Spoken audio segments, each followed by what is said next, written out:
आज हमारे सामने पद्म पुराण से एक बहुत ही दिलचस्प और सीधा सवाल है। हाँ, और ये माघ मास महात्म्य से है। बिल्कुल, 5वां अध्याय। इसमें एक पात्र हैं विभुंडल, जो यमदूत से पूछते हैं। एक बहुत ही मौलिक सवाल। हाँ, कि वो कौन से कर्म हैं जिन्हें करने से इंसान को मतलब यमलोक नहीं जाना पड़ता। मौत के बाद के डर से कैसे बचा जाए, असल में यही सवाल है। चलिए इसी संवाद की गहराइयों में उतरते हैं। ये सिर्फ एक पौराणिक कथा नहीं है। नहीं, बिल्कुल नहीं। इसमें तो जीवन जीने का एक पूरा दर्शन छिपा हुआ है। और हमारा मकसद यही समझना है कि ये नियम सिर्फ स्वर्ग नरक की बातें हैं या फिर एक बेहतर समाज बनाने का एक तरह से नुस्खा भी है। तो शुरू करते हैं। यमदूत के जवाब में जो सबसे पहली और सबसे जरूरी बात सामने आती है वो है अहिंसा। हाँ, और इसे सबसे बड़ा धर्म, सबसे बड़ी तपस्या और सबसे बड़ा दान बताया गया है। लेकिन ये उतना सीधा नहीं है जितना लगता है। सही बात है।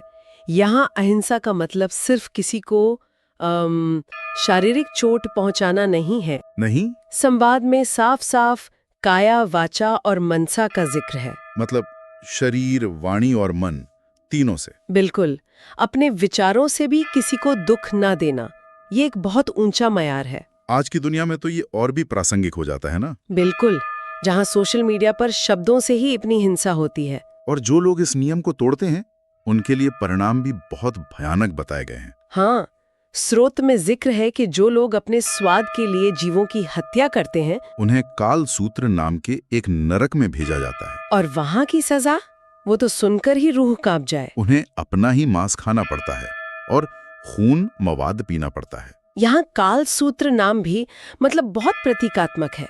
काल यानी समय और सूत्र मतलब धागा। अच्छा, तो शायद ये इस बात की ओर इशारा है कि जो दूसरों के जीवन के धागे को काटते हैं उन्हें अनंत काल तक पीड़ा के ऐसे ही धागे में बांध दिया जाता है। ये तो कर्म के फल का एक बहुत ही काव्यात्मक न्याय है। नहीं, बल्कि इसी दुनिया में भी जारी रहता है। बिल्कुल। तो सबसे पहला नियम हुआ कि क्या नहीं करना है। राइट। लेकिन यमदूत इसके आगे ये भी बताते हैं कि एक सार्थक जीवन के लिए मतलब सक्रिय रूप से क्या करना चाहिए।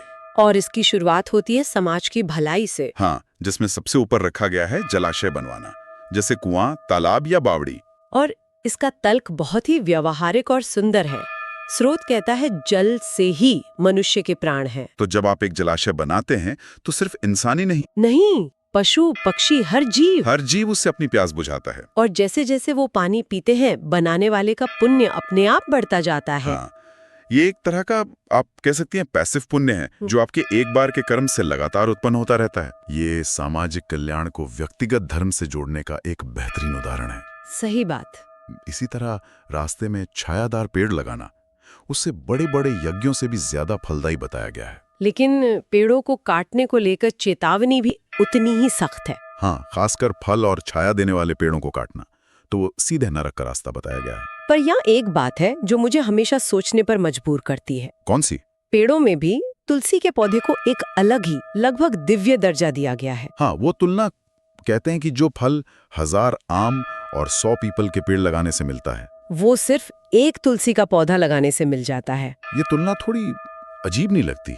मतलब 1000 आम के पेड़ तो पूरे समुदाय को भोजन दे सकते हैं, रोजगार दे सकते हैं। ये एक बेहतरीन सवाल है और यही हमें स्रोत के गहरे अर्थ तक ले जाता है। अच्छा, यहाँ जोर भौतिक लाभ पर नहीं है बल्कि आध्यात्मिक प्रतीक पर है। देखिए, तुलसी सिर्फ एक पौधा नहीं है, वो एक पूरा पारिस्थितिकी तंत्र है। बिल्कुल। वो कीड़ों को दूर रखती है, हवा शुद्ध करती है और इसके औषधीय गुण तो अनगिनत हैं। तो उसे पूजनीय बनाकर हाँ, पुराण यह सुनिश्चित कर रहे थे कि हर घर में एक छोटी सी फार्मेसी और एक एयर प्यूरिफायर हमेशा मौजूद रहे। ये तो धर्म और व्यावहारिक विज्ञान का एक सुंदर संगम है। बिल्कुल। तुलसी को घर में रखने का मतलब है दिव्यता और स्वास्थ्य को अपने जीवन का केंद्र बनाना, और उसे किसी भी भौतिक दान से कहीं ज्यादा बड़ा माना गया है। अच्छा, तो ये भौतिक बनाम आध्यात्मिक मूल्य का मामला है, ये समझ आता है जी। तो सामाजिक कर्मों से आगे बढ़कर यमदूत व्यक्तिगत आचरण पर भी जोर देते हैं। बिल्कुल। जैसे माता पिता, देवता और अतिथियों का सम्मान। और अतिथि के बारे में जो कहा गया है वो आज के समय में भी बहुत महत्वपूर्ण है। क्या कहा गया है? कि दोपहर के समय आया अतिथि, चाहे वो मूर्ख हो, पंडित हो या पापी, उसे ब्रह्म के समान समझना चाहिए, बिना किसी भेदभाव के। बिल्कुल। जिसके घर से अतिथि निराश होकर नहीं जाता वो स्वर्ग का अधिकारी होता है।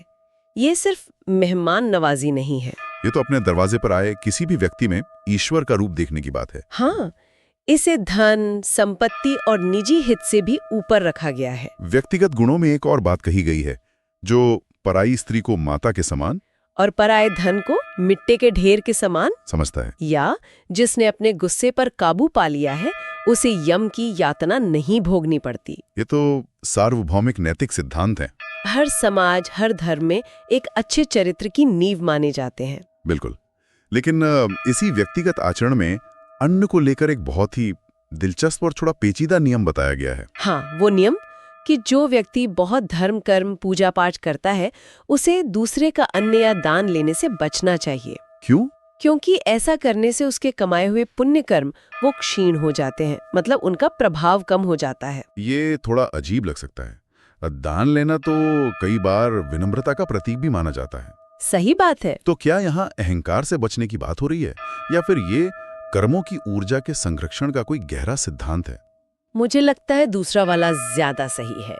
ये जैसा खाए अन्न वैसा होए मन की अवधारणा को पुष्ट करता है। अच्छा, इसके पीछे का विचार ये है कि भोजन सिर्फ भौतिक पदार्थ नहीं है, वो बनाने वाले और देने वाले की चेतना और ऊर्जा को भी अपने साथ लाता है। तो जब आप किसी और का अन्न खाते हैं तो आप अनजाने में उसके कर्मों का एक हिस्सा भी ग्रहण कर लेते हैं। बिल्कुल।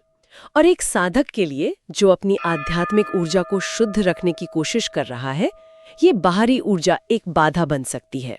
और इसी नियम में एक अपवाद भी है। हाँ, जो इसे और भी साफ कर देता है। कहा गया है कि किसी पापी या दुराचारी व्यक्ति के यहाँ भोजन कभी नहीं करना चाहिए। लेकिन किसी वैष्णव या शिव भक्त के यहाँ भोजन करने से बुद्धि पवित्र होती है। तो ये सिर्फ भोजन नहीं, ये उस भोजन से जुड़ी संगत और उसके स्रोत की पवित्रता का सवाल है। और ये सिद्धांत सिर्फ खाने तक ही सीमित नहीं है। बिल्कुल नहीं, ये इस बात का भी प्रतीक है कि हम अपने जीवन में किस तरह का ज्ञान, किस तरह की संगत, किस तरह के विचार अपने अंदर ले रहे हैं। हम जो कुछ भी ग्रहण करते हैं वो हमारी चेतना को प्रभावित करता है। ये एक बहुत ही सूक्ष्म लेकिन शक्तिशाली विचार है। तो हमने अहिंसा, सामाजिक कर्म और व्यक्तिगत आचरण की बात की, लेकिन इन सब के ऊपर यमदूत एक चीज को सर्वोच्च स्थान देते हैं, और वो है भगवान की भक्ति। हाँ, यमराज ने अपने दूतों को एक स्पष्ट आज्ञा दी है कि वे किसी भी वैष्णव यानी भगवान विष्णु के भक्त को कभी उनके पास ना लाएं। यहाँ भक्ति को एक तरह का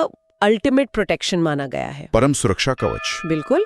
संवाद में कहा गया है कि इस संसार रूपी नरक को पार करने के लिए भगवान की भक्ति के सिवा कोई दूसरा उपाय नहीं है। और यहाँ भी भक्ति सिर्फ एक भावना नहीं है। नहीं, इसे एक क्रिया के रूप में दिखाया गया है।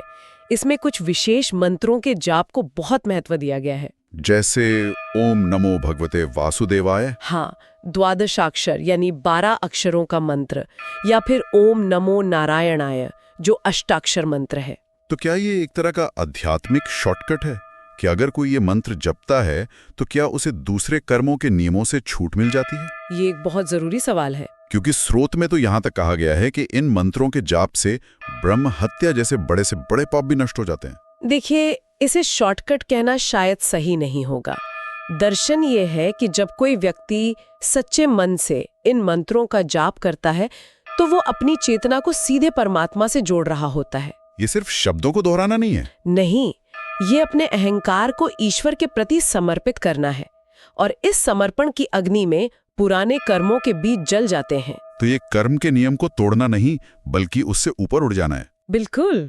भक्ति को एक ऐसी शक्ति माना गया है जो कर्म के चक्र को भी बदल सकती है। और इसमें सिर्फ विष्णु भक्ति ही नहीं है। नहीं, शिव भक्ति का भी बराबर उल्लेख है।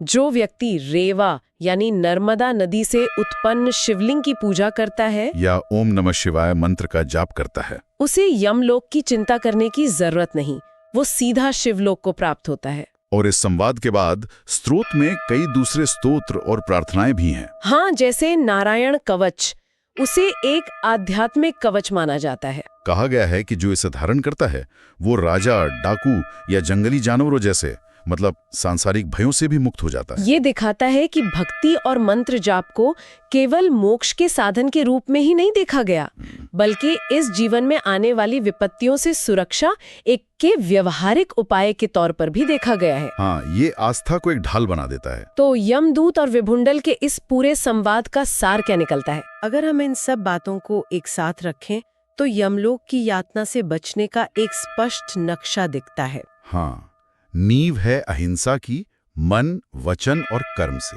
फिर आती हैं सामाजिक जिम्मेदारियां, परोपकार जैसे जलाशय बनाना और पेड़ लगाना। इसके बाद है व्यक्तिगत नैतिकता, माता पिता की सेवा, अतिथि सत्कार, इंद्रियों पर नियंत्रण। और इन सब के शिखर पर है ईश्वर में अटूट भक्ति, जो एक सुरक्षा कवच की तरह काम करती है। इस पूरी चर्चा में जो बात मुझे सबसे ज्यादा सोचने पर मजबूर करती है वो ये है कि ये सारे नियम सिर्फ स्वर्ग नरक की परिभाषा तय नहीं कर रहे हैं। अच्छा। अगर आप ध्यान दें तो अहिंसा, जल संरक्षण, वृक्षारोपण, अतिथि सत्कार, बड़ों का सम्मान, ये सब एक संतुलित, नैतिक और एक सामंजस्यपूर्ण समाज की नींव भी रखते हैं। ये नियम व्यक्ति को समाज से और समाज को प्रकृति से जोड़ते हैं। बिल्कुल। तो आखिर में हमारे सुनने वालों के लिए सोचने वाली बात ये हो सकती है कि इन कर्मों का असली उद्देश्य क्या है। हाँ, सोचने वाली बात ये है कि इस संवाद में दो अलग अलग रास्ते दिखते हैं।